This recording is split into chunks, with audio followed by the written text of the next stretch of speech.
സർവമായ ഇപ്പൊ കേരളത്തിൽ ചർച്ചയാകുന്ന ഈ സിനിമ തന്നെയാണ് നന്നായിട്ട് പ്രേക്ഷക പ്രീതിയും കിട്ടി മുന്നേറുന്ന സിനിമ, കളക്ഷൻ റെക്കോർഡുകൾ ഭേദിക്കുന്ന സിനിമ.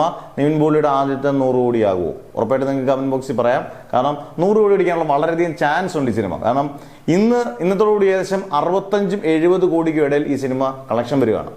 ഇനിയും അങ്ങോട്ട് പോകുമ്പോൾ വെള്ളി, ശനി, ഞായർ അത്യാവശ്യം നല്ല കളക്ഷൻ കിട്ടും. ജനനായകൻ വിജയുടെ പടം എത്തുന്നതിന് മുമ്പേ അത്യാവശ്യം നല്ല കളക്ഷൻ കിട്ടി 100 കോടി എത്തിയാൽ അടിപൊളിയാണ്. വിജയുടെ പടം വലിയ കുഴപ്പമില്ലാത്തൊരു പടമാണെങ്കിൽ ഇതിന്റെ കളക്ഷനെ ബാധിക്കും. വളരെ മോശമാണെങ്കിൽ കളക്ഷൻ വീണ്ടും തൂക്കാനുള്ള ചാൻസ് ഉണ്ട്. ഈ സിനിമ ഭയങ്കരമായിട്ട് എനിക്ക് ഇഷ്ടപ്പെടാനുള്ള കാരണം ആ നിവിൻ പോളിയുടെ ചാമായിട്ടുള്ള പഴയ നിവിൻ പോളി നമുക്ക് തിരിച്ചു കിട്ടിയെന്ന് തന്നെ പറയാം. അതുപോലെ അജു വർഗീസ് നിവിൻ പോളി കോമ്പോ രക്ഷയില്ല. Janardhan extra ordinary. ജനാർദ്ദൻ ഇത്രയും ഫുൾ ഫോമിൽ കണ്ടിട്ട് എത്ര നാളായി. എന്തൊരു ഗംഭീര ആക്ടറാണ്. അതുപോലെ ഇതിനകത്ത് നായികയായിട്ട് അഭിനയിച്ച റിയ ഷിബു നല്ല ക്യൂട്ടാണ്, നല്ല അടിപൊളി പെർഫോമൻസ് ആണ്. അന്നേരം കണ്ടുകൊണ്ടിരിക്കാൻ നല്ല ചിരിച്ചിട്ട് ഓളത്തിൽ നല്ല രസമായിട്ട് കണ്ടുകൊണ്ടിരിക്കാൻ പറ്റുന്നൊരു പടം. സർവമായ 100 കോടി എത്തും എന്നുള്ളത് ഏകദേശം 90% നമുക്ക് ഉറപ്പിക്കാം.